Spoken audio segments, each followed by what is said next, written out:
Selamat tengah malam, pendengar misteri jam 12. Berjumpa kita sekali lagi di udara Ria 897 untuk saya ketengahkan kisah dan pengalaman anda dalam rancangan ini. Saudara, peringatan kepada semua, jangan mudah kita percaya dengan apa yang bakal diketengahkan melalui panggilan, melalui juga kiriman email dan SMS yang akan saya bacakan. Apapun jua, anggaplah mendengar misteri jam 12 seperti menonton filem-filem seram. Jangan terikut-ikut dan jangan terlampau taksub. Ingat, kita harus anggap mendengar rancangan ini sebagai satu hiburan saja. Pendengar misteri jam 12, sekiranya kalau anda mempunyai pengalaman misteri, anda boleh hubungi saya di 669-11897. Saya akan mulakan kisah yang pertama dalam rancangan ini. Dan sekali lagi peringatan kepada semua, supaya anggaplah rancangan MJ12 hanya sebagai satu hiburan sahaja.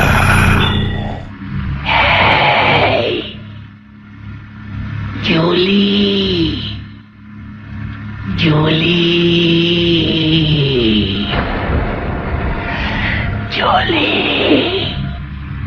kau tak kesian ke tengok mak kau? Kau tak kesian ke tengok mak kau?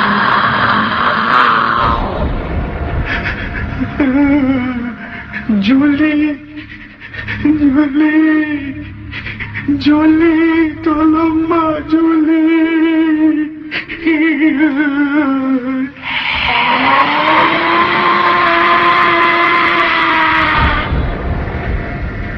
Pendengar misteri jam 12, itu antara dialog yang dikirimkan kepada saya pengalaman daripada seorang pendengar bernama Julie. Katanya, Mak Julie menyimpan saka dah bertahun lamanya, dan saka itu diwarisi oleh arwah nenek. Jadi arwah nenek turunkan saka pada mak saya waktu tu saya pun belum dilahirkan, Kisi. Mak saya ketika menerima saka tersebut pada usia anak darah, masih belum lagi berumah tangga. Jadi sekarang ni, setelah mak saya simpan saka dalam keadaan dia sakit, tidak begitu sihat, beberapa kali saya pernah diberitahu, kalau mak kau nak kasih dalam keadaan dia sedang baring, nanti dia akan panggil engkau. Tolong jangan cakap yang kau nak barang tu, ya. Nasihat ni diberitahu oleh kakak kepada mak saya. Pendengar misteri jam 12, saya ada abang yang dah berumah tangga. Kami cuma dua beradik saja. Saya tinggal dengan mak serumah, abang saya dah berumah tangga, dah pindah. Bapa saya dah berpisah, tidak lagi bersama dengan kami. Nanti malam-malam ibu ni sakit, dia akan baring atas katil. Kadang-kala dia okey, kadang-kala dia lemah. Nanti malam-malam hari, kadang-kadang pukul 1 pagi, pukul 2 pagi, dia akan memanggil-manggil nama saya. Julie.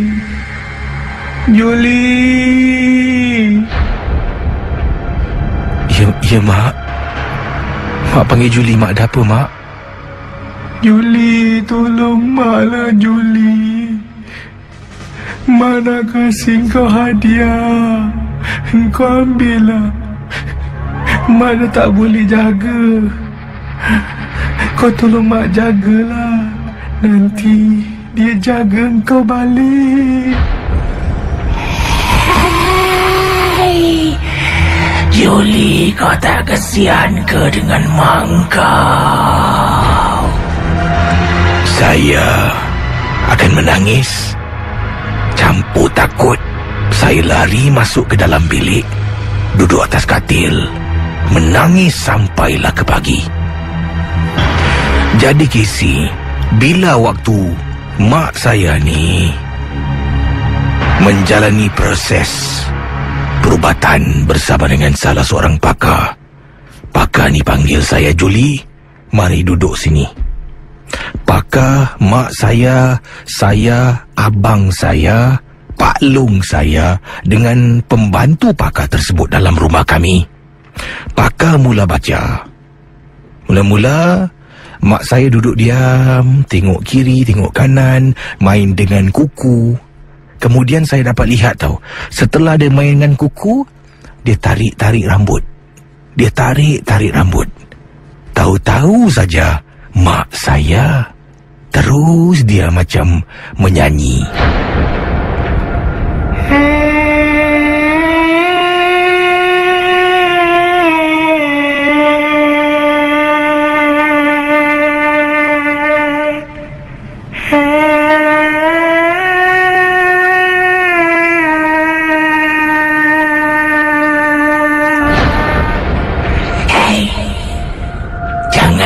Aku. Siapa suruh kau datang rumah aku, Siapa suruh kau datang? Mana budak tu? Julie, tolong mak, Julie. Bila pakar terus membaca, mak saya ada kalanya menangis, mak saya ada kalanya terpekik, dan ada kalanya dia berdiam diri. Pendengar Misteri Jam 12, saya tidak pasti bagaimana keadaan Julie sekarang ini ketika saya membaca kisah ini. Kiriman email dikirimkan pada saya agak lama dahulu. Awal tadi bila saya sedang mencari cerita dari kiriman email yang lama pernah saya terima, ternampak kisah Julie. Jadi katanya pada waktu itu dia, ketika kiriman email dikirimkan pada saya, ini dah berbulan email ni saka tu masih belum dapat dikeluarkan dari badan mak. Malah abang saya kadangkala cuba datang dan bermalam di rumah saya untuk temankan saya. Tapi abang saya dah berumah tangga, istrinya pasti rasa tak sedap hati. Pendengar Misteri Jam 12, ada kalanya pada waktu malam, tengah tidur ni, saya tidur di atas katil dalam bilik saya. Bila saya tuli dekat tepi katil, mak tengah duduk bersila tengok saya. Julie, mak datang. Dengan wajah senyuman yang menakutkan, saya akan terperanjat. Dan gangguan ini berterusan hampir setiap malam. Saya sebelum ini bertugas. Oleh kerana mak saya perlukan jagaan 24 jam, saya berhenti daripada bekerja untuk seketika untuk menjaga mak. Terima kasih Casey dan juga pendengar Misteri Jam 12 dari Juliana. Selamat tengah malam. Pendengar Misteri Jam 12, kisah yang pertama daripada Juliana yang berkongsi peristiwa, dan kisah ini lama saya terima. Sebenarnya kiriman email yang anda kirimkan pada saya, kalau mengikut betul-betul urutan ni, lama, sebabnya banyak kiriman email ni. Dan ada kalanya saya terlepas pandang. Kalau terlepas pandang tak terus saya bacakan. Dan ada kalanya nasib anda baiklah ketika saya sedang cerita sesuatu dan email anda masuk, saya tengok ini ada macam persamaan, jadi saya akan cuba ketengahkan pada malam tersebut yang sama. Jadi ada kalanya memang lambat, seperti kisah Julie ini berbulan lama dikirimkan pada saya, barulah hari ini dapat saya ketengahkan dalam rancangan MG12. Jadi kisah Julie memang menyeramkan. Beberapa bulan yang lalu kiriman email dikirimkan pada saya. Kalau mungkin Julie sedang mendengar sekarang ini, harap keadaan anda baik dan ibu anda pun dah sihat lah, harap macam itulah ya. Dan pada semua pendengar Misteri Jam 12, tak kira mana di mana saja anda berada, salam ma'al hijrah kepada semua ya. Halo, selamat pagi. Assalamualaikum. Apa khabar Kati? Waalaikumsalam warahmatullahi. Cik Adi, apa khabar? Saya Alhamdulillah. Dan mungkin ada pengalaman kisah yang nak diketengahkan macam mana? Ni Casey. Pengalaman tentang kisah sebuah keluarga lah. mereka diganggu. Okey, ceritanya begini. Salah satu daripada kakaknya sudah terpikat dengan seorang daripada negara jiran. Jadi kakaknya kedudukan kewangannya stable, baik. Jadi lelaki ini cuba pikat kerana mau menggunakan kewangan tersebut. Jadi kerana keluarga di sini nasihatkan dia semacam-macam, dan kemudian lelaki ini dapat tahu. So dia buatkan mereka semua pura-pura gesi. Pertamanya ibunya kena, ibunya kakinya tiba-tiba bengkak, tidak boleh jalan. Kemudian tu dari hari ke hari bengkaknya sekejap ada, dan kemudian tu tak berapa hari hilang lagi. Dan bengkaknya akan lebih teruk ketika waktu nak solat. Jadi yang kedua, dia ganggu pada adik-beradiknya. Ada dua kakaknya, yang mana kakaknya ni tidak boleh bertemu. Kalau bertemu je, mereka tiba-tiba dirasuk. Dan lagi satu, iparnya juga terkena. Kerana iparnya juga masuk campur untuk nasihat.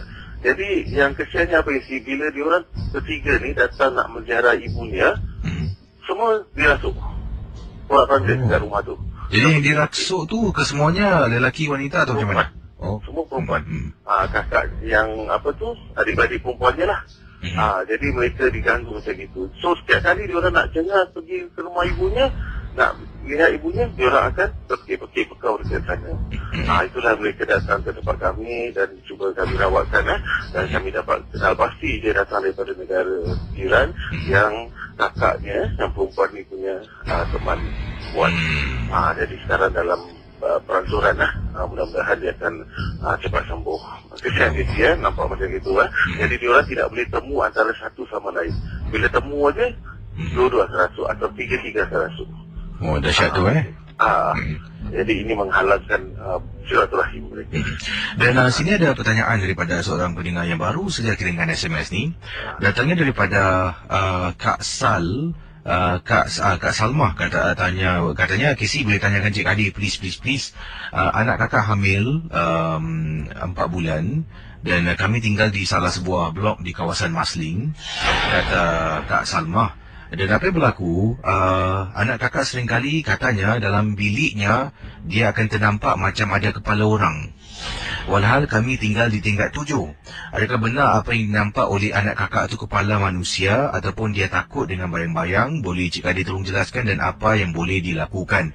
Sebab anak dalam kandungan ni baru 4 bulan dan ini merupakan anak yang pertama. Terima kasih. Ini kemarin pun ada lebih kurang macam gini Casey dia mengandung. Jadi memang wanita-wanita yang mengandung awal tu daripada sebelum 7 bulan boleh senang terguguran kerana gangguan-gangguan makhluk halus ni. Yang dia nampak tu bukannya manusia lah, memang kepala makhluk halus. Yang cuba mungkin kalau tak silap saya ini apa nama dia, bukan pocong, apa tu penanggal. Penanggal yang ingin mengambil budak tersebut. Seperti cerita awal tadi ibunya datang untuk mengambil kan.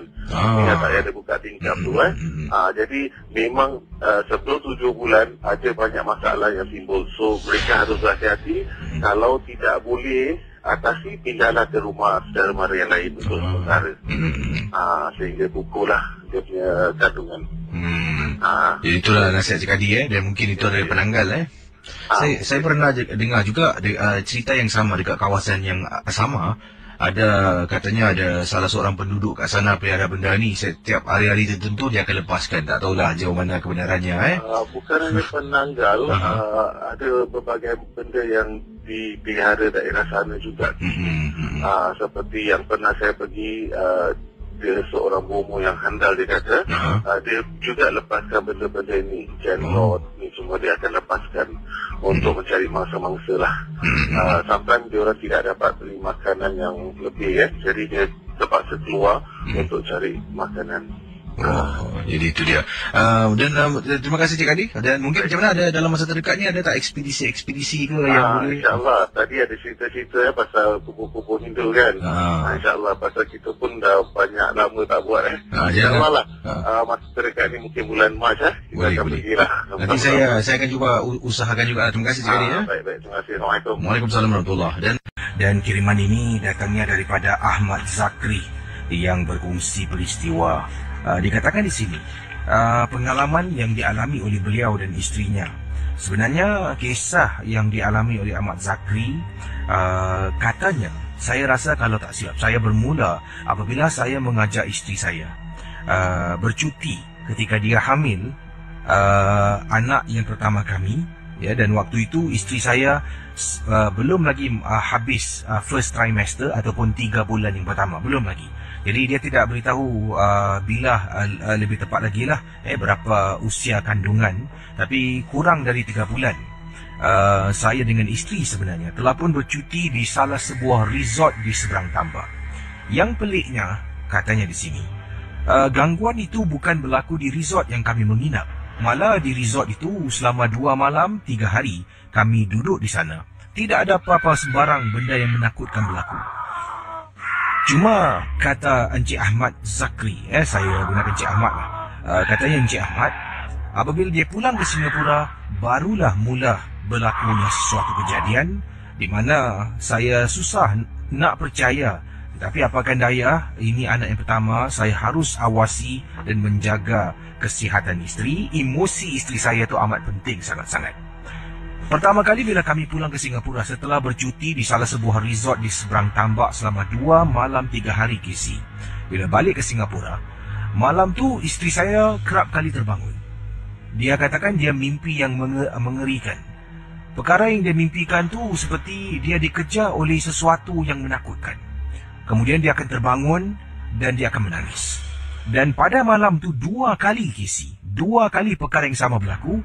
Dan dalam masa seminggu selepas kami balik daripada percutian singkat, bayangkan dalam masa seminggu 3 kali isteri saya berada dalam situasi di mana dia terbangun dengan secara mengejut ketika dia sedang tidur. Pendengar Ria 897. Jadi pada mulanya saya ingatkan isteri saya mungkinlah, ya, tidur, mimpi yang ngeri-ngeri, itu satu perkara yang mungkin biasa. Saya tidak begitu indahkan sangat. Cuma saya kata pada isteri supaya beristighfar dan baca doa sebelum tidur. Tapi Casey, gangguannya sebenarnya lebih teruk dari itu. Bayangkan Casey, isteri mula nampak sesuatu. Antara yang isteri nampak, ada perempuan kurus, tinggi, rambutnya panjang sampai ke lantai. Setiap kali isteri baring dalam bilik tengah tidur, dia akan terbangun. Dia nampak perempuan yang kurus tinggi, kepalanya sampai siling rumah kami, rambutnya panjang, mulutnya ternganga, mata terbeliak, sedang tengok dan memerhatikan isteri, dan sambil dia tersenyum. Isteri saya pernah beritahu saya tentang penampakan wanita yang menakutkan itu dalam rumah. Tapi saya tidak percaya. Saya cuba katakan, saya rasa mimpi awak ni dah terbawa-bawa ni. Isteri kata, tak bang, saya nampak betul-betul bang dekat ruang tamu. Isteri saya kalau tidur malam dia jarang suka tutup pintu bilik. Tapi oleh kerana dah terlampau takut dengan gangguan setiap malam yang dialami, nanti dia akan suruh saya tutup pintu bilik. Saya akan cakap, awak yang tak suka tidur tutup pintu. Awak kata rimas. Tutuplah bang, saya tak boleh tahan abang. Saya pun tutup pintu bilik. Kisi pada malam itulah baru saya percaya apa yang berlaku pada isteri. Ketika kami tengah tidur, isteri kejut. Bang. Saya pun tanya pada isteri, ada apa? Isteri kata, bang dengar tak bang? Pintu bilik kita ada orang cakar-cakar. Casey, saya dengar dengan jelas bunyi orang cakar dekat pintu bilik. Bukan sekali, malah beberapa kali kejadian itu berlaku untuk malam yang disebutkan.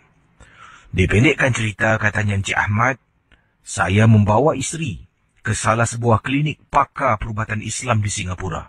Berjumpa dengan pakar tersebut, dia pun tanya situasi bagaimana mula gangguan, apakah antara tanda-tanda, dan isteri saya ceritakan padanya.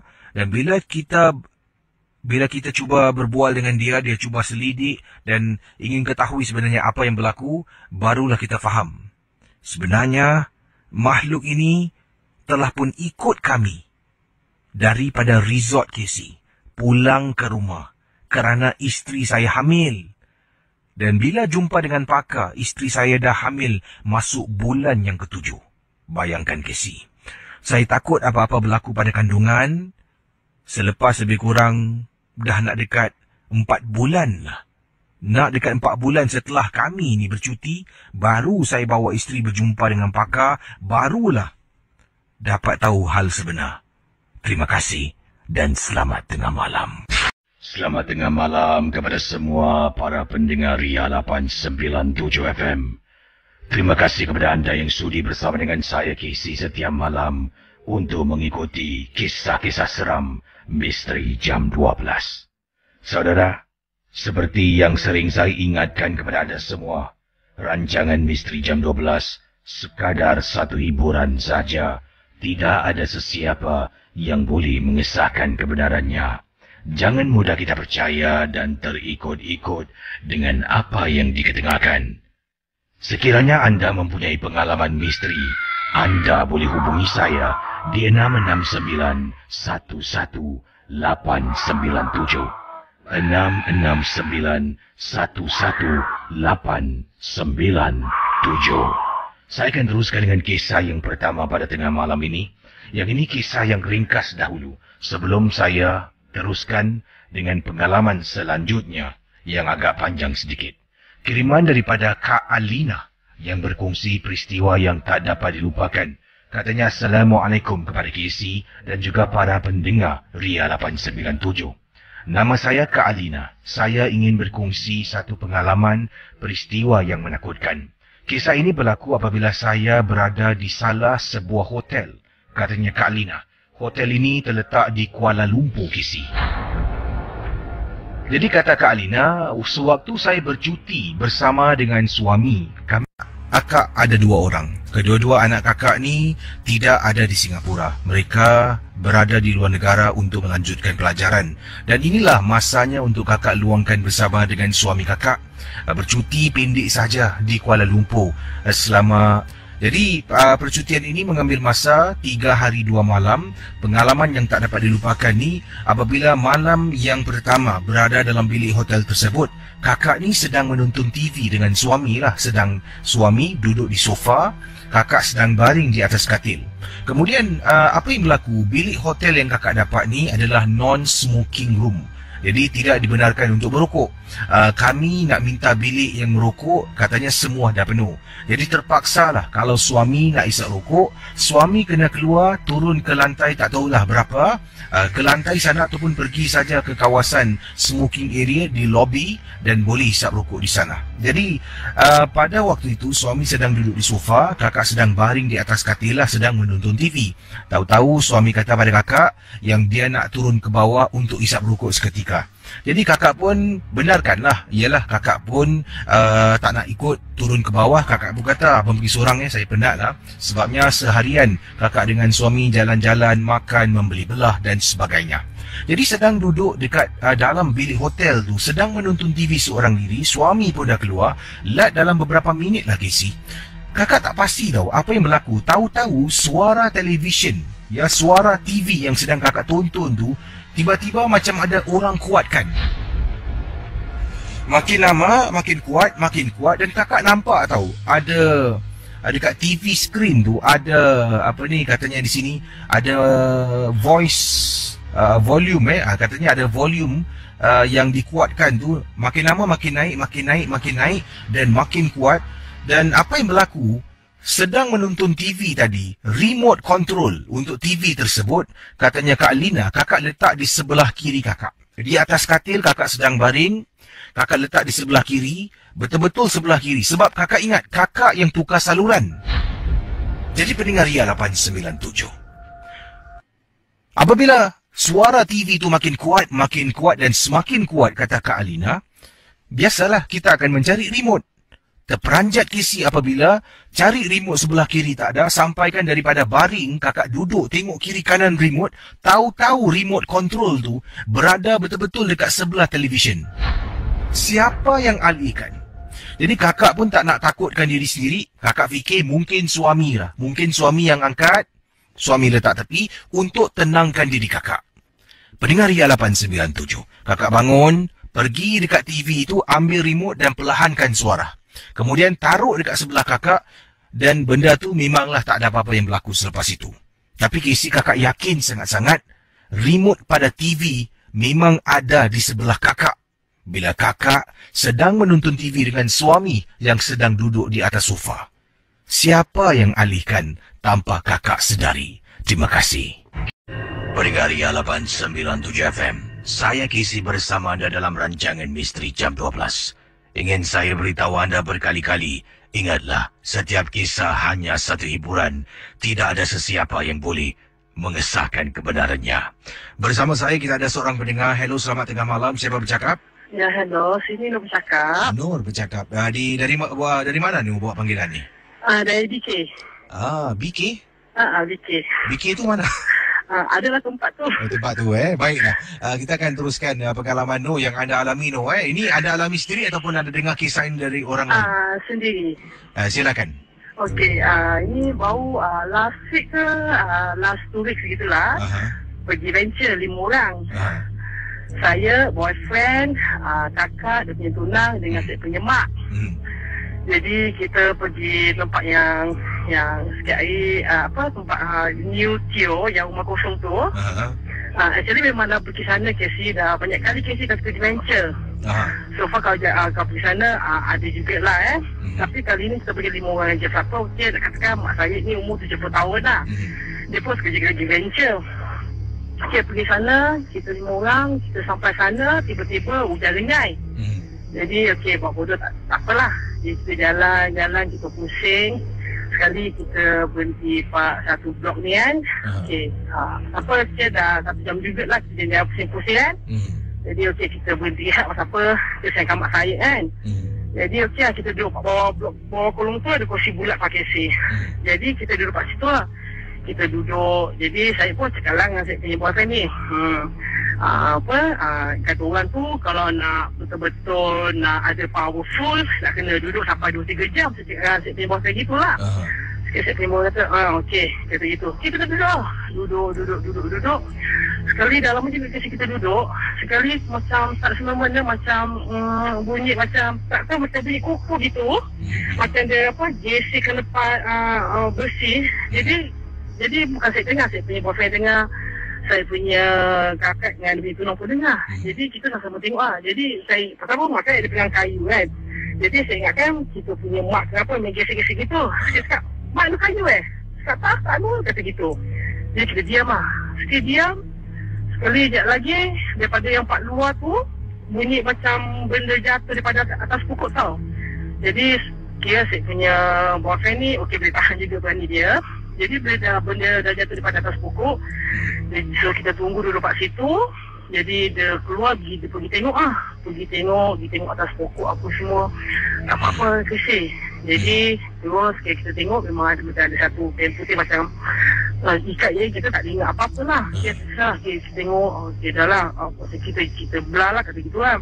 Sebelum waktu kita yang terjadi benda tu kita ada petik-petik gambar jugalah kan.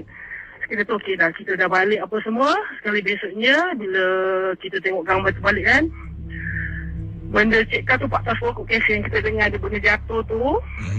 Ada pak atas pokok tu nampak dia punya yang kita ambil tu boleh nampak dia terserap tepi pokok tu. Itu je Casey cerita saya. Terima kasih ya Kak. Casey boleh off air sekejap? Ya sebentar ya. Okey. Selamat pagi.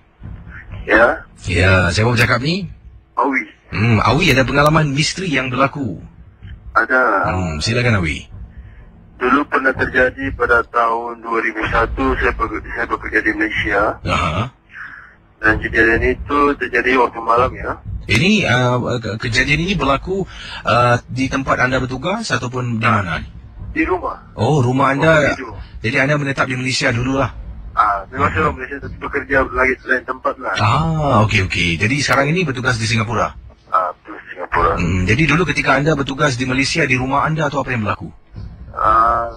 Waktu saya tidur, kebetulan saya tidur di tengah-tengah. Di waktu itu kita tidur ramai-ramai. Tapi yang herannya, tengah malam saya terbangun. Bila saya terbangun, saya ternampak satu tubuh lelaki. Dia berpakaian baju merah, celana merah, dan dia pakai topi seperti orang Istanbul, seperti ada jambul-jambul dia. Muka dia warna hitam, tak nampak. Tapi yang nyatanya saya nampak kaki dia tak sampai kat lantai tau. Dia tergantung kaki dia.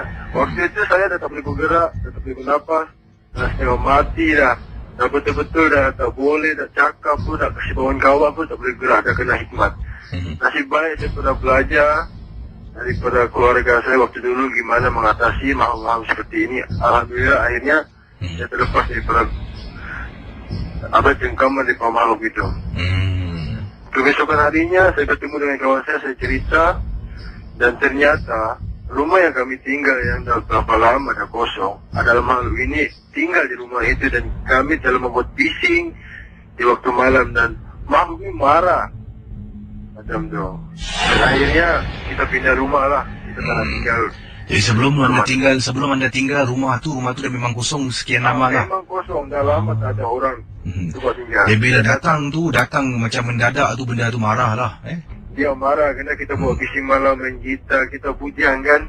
Biasa. Akhirnya dia sampaikan mesej dengan saya, kerana waktu saya tidur kat tengah-tengah. Akhirnya kita buat perbincangan, rumah tu kita bersihkan. Sebelum kita bersihkan, kita pindah rumah. Macam tu. Terima kasih ya, Awi. Okay. Kembali. Baik, silakan 669-11897. 669-11897. Saudara, ni kisah Firdaus berkongsi pengalaman peristiwa yang dikatakan, katanya, Assalamualaikum Kisim. Waalaikumsalam. Nama saya Al-Firdaus. Apa khabar Al-Firdaus? Saya adalah pendengar Misteri Jam 12, berasal dari Kota Baru, Kelantan. Orang Kelantan sedang mendengar sekarang ini. Pengalaman yang saya nak ceritakan ini berkenaan dengan barangan yang kita jumpa dan kita bawa pulang ke rumah. Ini terjadi pada diri saya. Kejadian ini berlaku ketika saya pulang dari tempat tugas. Jadi bila saya turun daripada pejabat saya ataupun office dan menuju ke arah kereta saya ternampak di tempat pejalan kaki. Di tempat pejalan kaki di hadapan rumah kedai ini ada sesuatu yang dibiarkan sejak awal saya datang kerja pagi sampai balik kerja pun benda tu masih berada di tempat yang sama. Dan katanya bila nampak, saya tengok sekitaran kawasan tu, kedai tu pun dah tak ada lagi, dah tutup dah kedai kosong. Mungkin ada orang buang ataupun orang tertinggal, saya tak pasti. Tapi saya pun mengambil barangan yang dimaksudkan dan saya bawa pulang ke rumah. Inilah pengalaman yang nak diceritakan. Barangan yang dia ambil, kata Firdaus, dia terjumpa sesuatu ni adalah cermin. Cermin berbingkai, cantik cerminnya. Cermin tu saiznya lebih besar sedikit daripada kertas A4 ataupun A4. Besar sedikit, mempunyai bingkai warna hitam dengan putih. Cermin, saya tengok cermin tu terdampar di situ. Saya pun mungkin tak ada orang yang nak, ada orang buang. Saya angkat cermin tu, masuk dalam kereta, kemudian pulang ke rumah. Pendengar Ria 897. Bila balik rumah tu, saya tinggal di rumah teres satu tingkat. Di depan rumah saya ada bahagian kecil untuk letak satu kenderaan, satu kereta. Sampai rumah, kemudian cermin tu saya tidak keluarkan daripada kenderaan. Cermin tu masih dibiarkan dalam kenderaan saya. Pendengar Ria 897 FM, apabila saya sedang duduk makan malam, waktu tu sekitar jam 8 lebih malam, tiba-tiba adik saya datang. Katanya, Bang. Apa?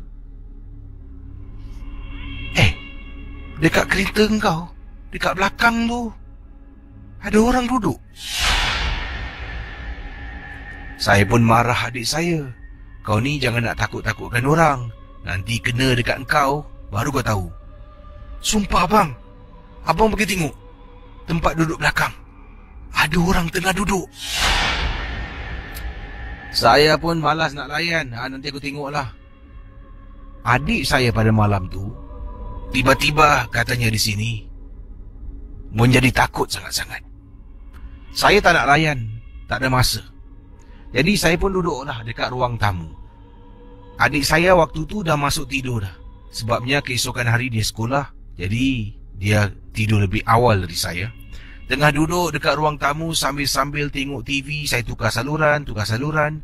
Daripada sofa yang saya duduk, sofa di ruang tamu rumah, saya boleh nampak pintu. Dari pintu boleh nampak kereta saya, bahagian belakang, bahagian depan. Tengah duduk, tukar-tukar saluran, tiba-tiba saya juga terperasan. Terperanjat dibuatnya. Saya terperanjat. Baru saya sedar, kata adik saya awal tadi, di tempat duduk belakang ada orang tengah duduk. Bila saya tengok, ternampak meremang bulu rumah saya. Saya cuba pandang ke arah lain, tak nak beri tumpuan, tetapi lebih saya tak nak pandang, lebih itulah saya akan menjeling, tengok, cuba jenguk. Sampaikan saya buat keputusan, saya bangun, keluar memandu. Katanya keluar memandu kenderaan saya. Tidak saya letak dekat dalam, saya nak letak dekat luar pula, sebab takut. Bila masuk dalam kereta, baru saya nak tutup pintu, saya terpandang cermin yang ada di tempat duduk belakang. Adakah mungkin cermin ini cermin pembawa bukan tua, yang mana ada penunggunya dan saya bawa pulang? Mungkin dia tunjuk dirinya yang sebenar. Dari situlah saya dengan adik saya ternampak dan terganggu. Cermin telefon saya buang. Bukan buang dalam tong sampah, tapi saya letak dekat kawasan pejalan kaki, sandarkan pada tiang lampu kisi. Siapa yang ambil cermin tu, yang terjumpa cermin tu, selamat maju jaya, terima kasih dan selamat tengah malam. Okey, jadi kisah. Jadi kata beliau, jangan ambil kutip barang sebarangan. Nampak cermin, nampak tu, nampak ni, bawa balik. Nasib baik cermin tu tertinggal dalam kereta. Bayangkan kalau cermin tu diletakkan dekat ruang tamu, adik nampak ada orang tengah duduk dekat ruang tamu. Kes kronik, saudara. Kisah berikut ini pula datang dari satu lagi laman yang mana saya nak bacakan kepada anda semua. Ingat, rancangan ini hanya sekadar hiburan, jangan mudah percaya dan terikut-ikut ya.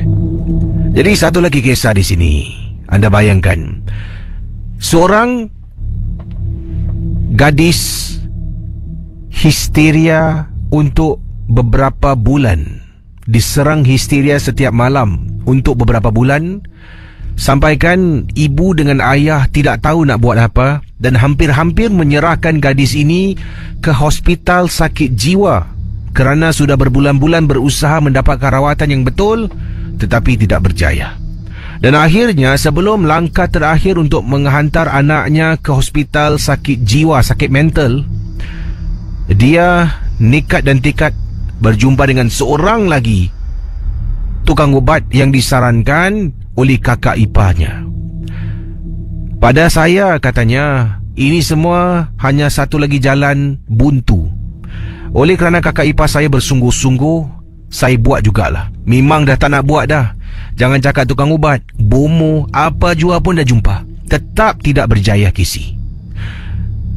Katanya di sini, akhirnya beliau, katanya, yang dikirimkan kepada saya, berjumpa dengan orang yang disarankan oleh kakak ipar beliau. Ya, satu lagi ini pengalaman berkenaan dengan media sosial. Orang yang disarankan, bila dia berjumpa dengan orang ni pun buat pemeriksaan anaknya yang histeria hampir setiap malam, mesti gangguan histeria, terpekik-pekik, menangis, kesakitan. Dipendekkan cerita, gangguan ini sebenarnya berpunca daripada media sosial. Anak saya ni kerap gunakan gambar sebagai gambar profil beliau di Instagram maupun di Facebook. Konon-konon itulah dia. Tapi antara gambar-gambar yang dia suka gunakan, ada satu gambar adalah gambar seorang wanita Thailand yang dah pun meninggal dunia, kisi. Wanita Thailand yang dah meninggal dunia, sebabnya wanita ni memang cantik. Jadi anak saya seringkali gunakan gambar sebagai profile pic. Tak tahu apakah tujuannya, tapi dia kerap kali menggunakan bila tengok memang banyak gambar-gambar orang yang sama sebagai gambar profil ataupun gambar yang dimuat naikkan di Instagram, maka itulah mungkin ada sesuatu yang berkaitan dengan gambar tu tak suka. Dan seolah-olah anak saya ni memuja-muja beliau yang dah pun meninggal ni. Anak saya diganggu dengan begitu teruk. Pendengar Misteri Jam 12, anda bayangkan setiap malam selepas maghrib dia akan menangis terpekik kepanasan. Dia kata takut, katanya dekat tingkap ada orang, bawah katil ada orang. Macam-macam benda dia cakap dia nampak, tapi kita langsung tak nampak. Setelah saya dengan bantuan pakar ni pergi ke Facebook anak saya, Instagram, padam segala gambar-gambarnya katanya di sini. Keadaan anak saya secara bertahap-tahap kembali pulih sebenarnya. Rupa-rupanya memang benar. Nasib baiklah saya tidak pun serahkan anak saya kepada hospital sakit mental. Kalau tak, saya dah tak tahulah apa akan jadi dengan anak saya. Nasihat saya, tolonglah jangan sebarkan gambar-gambar orang yang dah meninggal dunia dengan sewenang-wenangnya, menggunakan gambar mereka dengan sewenang-wenangnya. Walaupun dah pergi, kita tak tahu sebenarnya apa akan terjadi. Terima kasih dan selamat tengah malam, Casey. Daripada rakan-rakan pendengar kita, macam-macam kisah yang dikongsi sama dalam rancangan MJ12 Misteri Jam 12. Baik, kiriman daripada ni siapa ni? Ini dia daripada Muhammad Lutfi, katanya Assalamualaikum Kizi. Waalaikumsalam.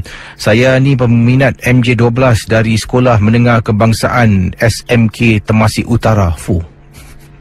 Panjang betul nama sekolah Katanya saya dan rakan-rakan suka mendengar rancangan KC pada waktu malam, dan kadang-kalanya kami akan dengar di court bola keranjang berdekatan dengan rumah kami.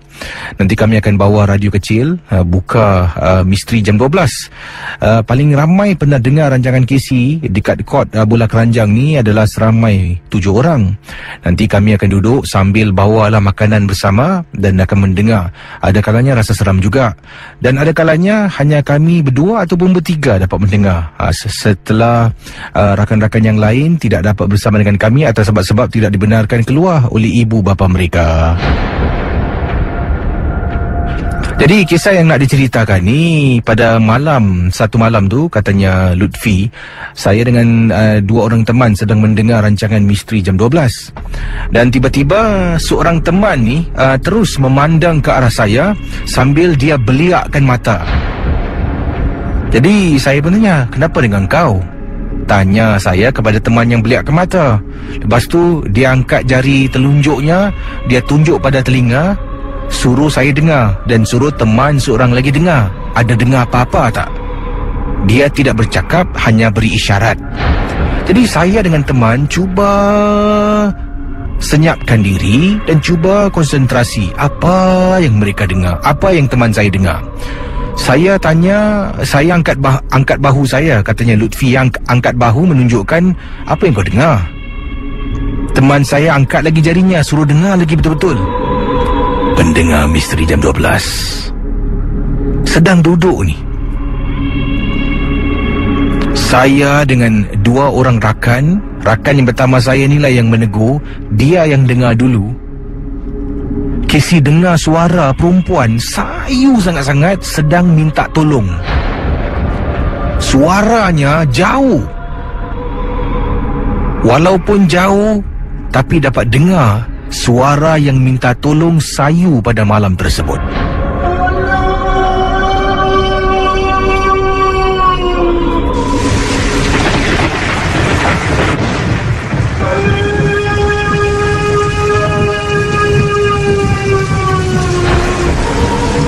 Setelah saya dengan teman saya, katanya Lutfi, dengar suara tu, saya pun kata pada mereka, jom naik rumahku.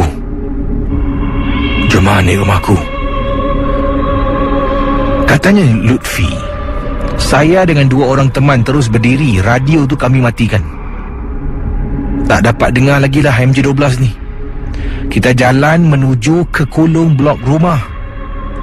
Tengah jalan ni, saya tulis belakang dekat kod yang saya duduk dengan teman-teman tadi, berdiri seseorang sedang tengok lantai.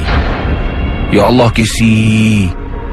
Saya mempercepatkan langkah. Begitu juga dengan teman-teman ikut masuk dalam lift, tekan tingkat rumah saya. Keluar dari lift, malam tu 2 orang teman takut nak balik walaupun tinggal satu blok ni. Takut nak balik, mereka bermalam di rumah saya sampailah waktu pagi. Terima kasih dan selamat tengah malam, Kisi. Baiklah saudara, kita bertemu sekali lagi dalam rancangan Misteri Hitam Kata Orang, di mana di sini akan kita ketahui sesuatu yang bakal diketengahkan. Dan bersama Kisi sekarang ini, iaitu Encik Kadir, yang akan menjelaskan sesuatu perkara. Adakah benar atau tidak anda yang menilaikannya. Ini merupakan rancangan hiburan. Sama-samalah kita dapat dengar apa yang bakal dikongsi bersama. Selamat malam Cik Kadir. Selamat malam, apa khabar anda? Baik-baik, sihat-sihat. Jadi Cik Kadir, seperti yang kita tahu ya, Misteri Jam 12 bukan saja mengetengahkan kisah-kisah seram, tapi kita juga ingin berkongsi informasi-informasi tentang dikatakan kata orang ni makhluk-makhluk halus. Jadi sekarang ini kita nak tanya Cik Kadir tentang dinamakannya nama samaran seperti ponti-ponti. Agaknya bagaimana ponti-ponti ini boleh berkenan ataupun terpikat dengan seseorang tu? Ya, ini topik yang baik Casey. Kita bincangkan nasihat-nasihat yang mengingati ya. Okey, daripada pengalaman yang kami dapat di pusat rawatan, karakter-karakter orang yang ponti-ponti suka ni ada beberapa ciri. Pertama, budaknya tinggi lampai. Rambut panjang. And then suka simpan kuku panjang. Ini yang remaja wanita simpan kuku panjang. Jadi pada wanita-wanita yang ada ciri-ciri ini, kita minta dia orang berhati-hati bila jalan. Jadi ibu bapa pula bila mereka balik tu nak perhatikan. Kalau dia duduk dalam bilik tak keluar-keluar itu sudah ada tanda-tandanya. Kemudian dia akan suka main rambutnya, ditarik-tarik, tengok cermin. Dan kukunya tu, Casey, bila dia piara tak macam orang biasa tau. Orang biasa kan dikasih lawa kan. Ini kukunya tak lawa. Panjang tapi tak lawa. Tapi Cik Kadir, ini nak tanya sikit Kalau cakap pasal kuku ni, dikatakan kata orang ni juga kuku tu di mana tempat jin-jin duduk Ya, saya. Daripada celah kuku tu yang dia masuk. Nanti satu hari lagi kita akan bincangkan di mana jin duduk dalam badan kita. Di urat mana nanti akan datang. Jadi yang mereka yang ada ciri-ciri macam gini selalunya senang dimasukkan, kena rasuk oleh ponti. Jadi saya dah berapa rumah kita pergi, semuda umur 12 tahun dah kena rasuk. 12 tahun 12 tahun, semuda itu Casey. Yang budak 12 tahun ni kadang-kadang dia tidak faham apa-apa. Tapi bila kita baca yang sepatut, dia dah start raung. Dan dia suka pada yang belum berumah tangga atau janda. Belum rumah tangga ataupun janda akan senang dihampiri oleh ponti-ponti lah Kemudian tu nanti dia punya waktu dia tak boleh sembahyang, uzur dia akan terganggu. Dan dia akan duduk di tempat peranakan. Ni semua. Jadi Cik Kadir katakan tadi budak yang berusia 12 tahun tu diganggu oleh ponti-ponti ni. Adakah beliau mempunyai ciri rambut panjang, kuku panjang tak? Rambut panjang, tinggi, kukunya tak begitu banyak, agak panjang. Boleh nampaklah kuku dia kan. Dia kena di tempat sekolah. Ini satu perkara yang boleh kita elakkan lah ya. Baiklah saudara, kita dah pun ketahui antara ciri-ciri yang dikongsi oleh Encik Kadir sendiri yang beliau pernah melihat seseorang itu terkena rasukan, sempukan dan sebagainya. Dan sekarang ini nak tanya dengan Encik Kadir, ada tak pengalaman anda dengar kisah ke yang menyeramkan? Boleh kongsi sedikit? Ada kisah Ini sekumpulan remaja lelaki pula seramai 11 orang. Mereka menunggang basikal pergi ke kubur kubur Singapura. Jadi mereka pergi ni dalam pukul 1 lebih, pukul 2 lah. Yang pergi. So waktu ni yang masalahnya pula, satu basikal lagi ada lampu. Yang lain semua tak ada lampu So bila dia dah masuk dekat kubur ni kan, gelap gelita tu kan, macam-macam dia orang dah rasakan lah. Tapi mereka hindarkan dan dibuat bodoh. Dan apabila dia sampai ke satu seleko tu Casey, dia orang tak boleh kayu basikal. Dia orang kena tolak Ini baru terjadi baru-baru juga. Diorang kena tolak basikal tu. Okey. Jadi dia ada dua ketua, satu jaga depan, satu jaga belakang lah konon. Jadi yang jaga depan ada lampu. So bila diorang ramai-ramai tolak, sampai ke satu daerah tu ada pokok besar.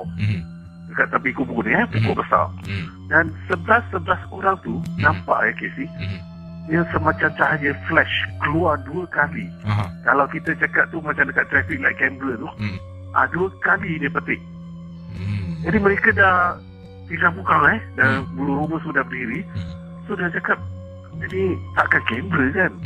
Dekat dalam kubur mana ada orang taruh kamera? So dia orang pun kalang kabut lah. Tolak lagi.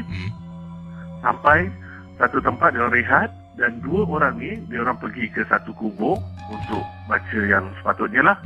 Jadi masa dia baca tu Casey, diperasankan dekat atas pokok ada satu lembaga hitam yang dah bersetinggi. Itu atas pokok sebelah kiri. Sebelah kanan pula ada lagi satu lembaga hitam, dia cakap, sedang berdiri macam marah tengok diorang. Jadi diorang pun perasan dua-dua ni tau. Kalau dah hari memang sukar lah, pasal satu sebelah kiri, satu sebelah kanan. So diorang pun kalang kabut lah, buat apa yang patut. Terus diorang baca sesuatu, hilang. Dah hilang, dia pergi tempat kawan-kawannya. Bila sampai tempat kawannya, dia masuk bilik air. Berteman ni bilik air berteman. Tapi yang kacil ni Casey, bilik air sebelah tu ada orang bunyi flashing system. Bunyi apa? Flash, orang flash. Orang flash. Jadi yang dekat dalam bilik air ni dia tak takut sangat pasal kawannya ada tunggu luar. Itu pun tak tutup pintu tu. Pasal dah ketakutan. Jadi dia cakap jangan bimbang aku ada kat luar ni. Jadi bunyi flash.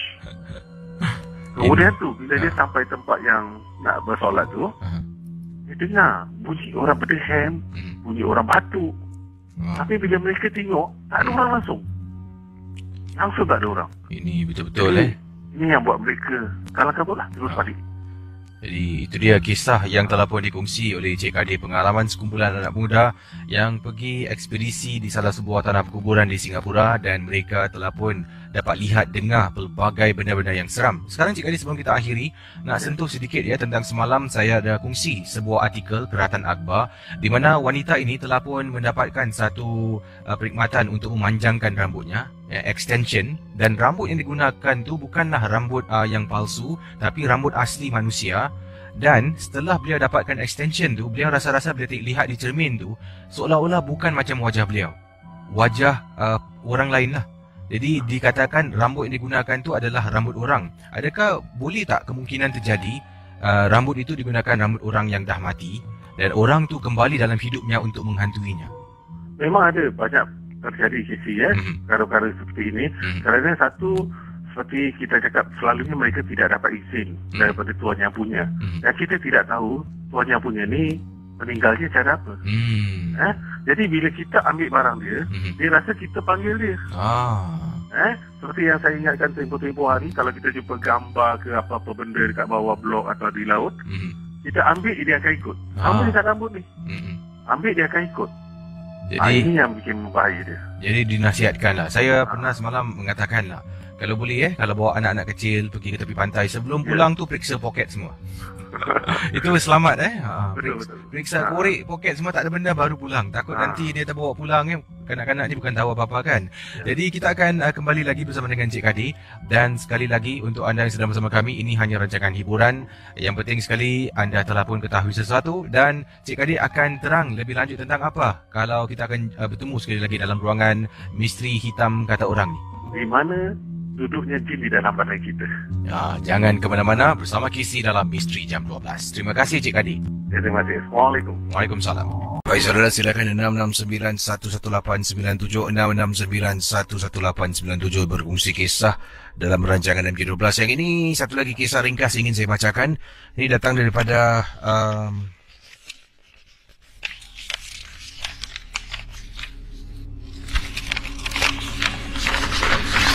daripada pendengar kita bernama Muhammad Arif. Beliau berkongsi, kata Muhammad Arif, Assalamualaikum Kisimu, Waalaikumsalam warahmatullahi ta'ala wabarakatuh. Saya ni ingin ketengahkan satu peristiwa ketika saya sedang berada dekat luar rumah. Depan rumah saya ada tempat saya untuk lepak Itu juga tempat saya isap rokok, Casey. Isteri tidak benarkan saya isap rokok dalam rumah. Jadi saya akan duduk dekat sofa kadang-kadang sambil-sambil tu isap rokok. Dan dekat situlah saya akan nampak orang keluar masuk lift. Dan dekat situ jugalah orang lalu lalang untuk pulang ke rumah masing-masing.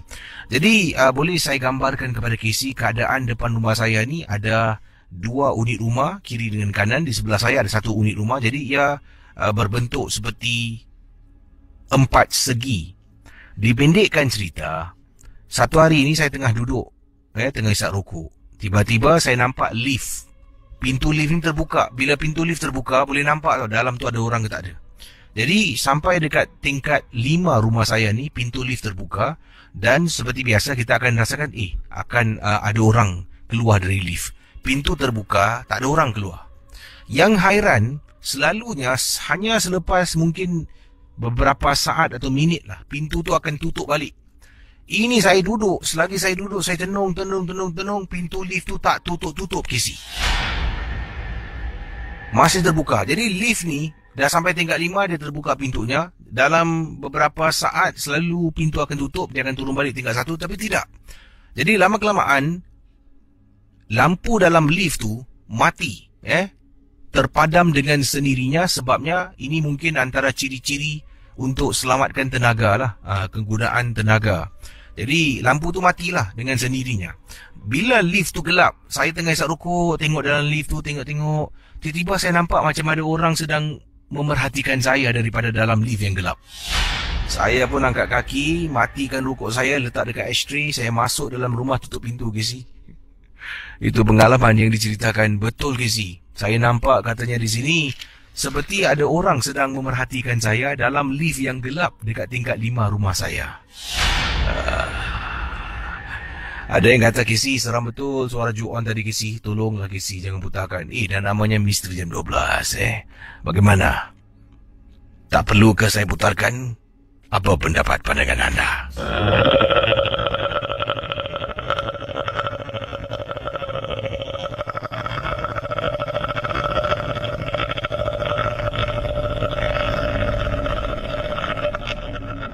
Okey, kita ke hujung talian. Hello, selamat pagi.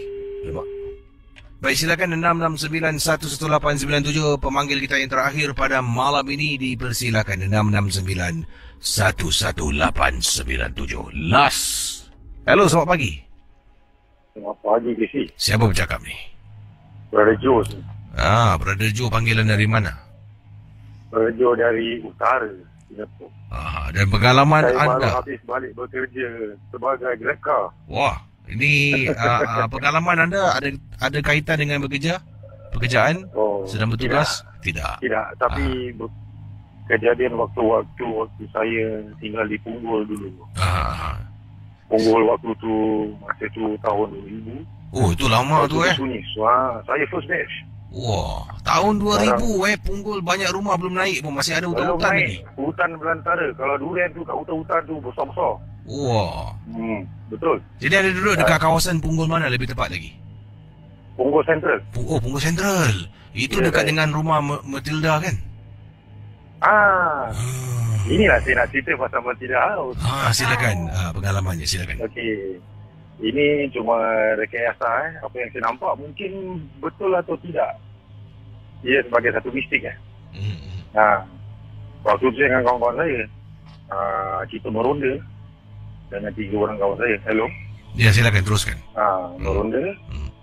Meronda dengan kawan-kawan ni. Merapulah kawan tu lalu depan blok saya tu, tapi tengah lapang. Time tu Punggol Center lapang, tak ada building pun, masih lapang tu. Yang ada tengah-tengah tu Holiday House. Itu bus interchange belum ada Ada, bus interchange belum ada. Masih kecil lagi lah, kira belum baru dimulakan lah. Okey. Orang masih sikit. Jadi kawan ni pun terlupa. Dia cakap, try kita masuk dalam rumah ni. Betul berani. Waktu tu dah jam 2.30 tau. Dah jam 2.30. Boleh lah. Kalau nak cuba kan, masuk lah. Masuk dalam. Kita panjat pagar tu kan.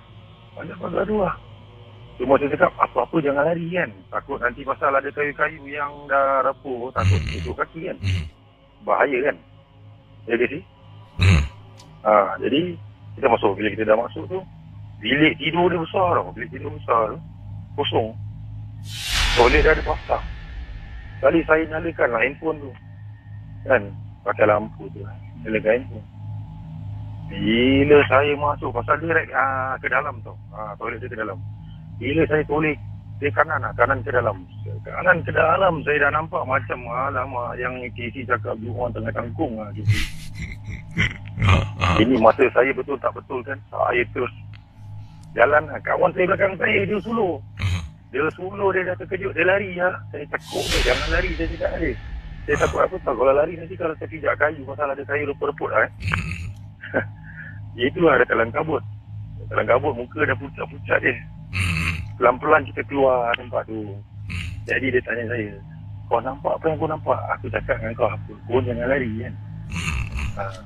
Itulah pengalaman saya tu. Yang Masjid House tu. Betul-betul dia tengah kangkung. Yang saya nampak. Tapi yang kebetulan tu kawan saya nampak. Jadi kita anggap dia sebagai satu mistik je lah. Tak tahu apa benda tu. Terima kasih ya. Yang gaib itulah pengalaman dekat rumah tu. Terima kasih, selamat pagi.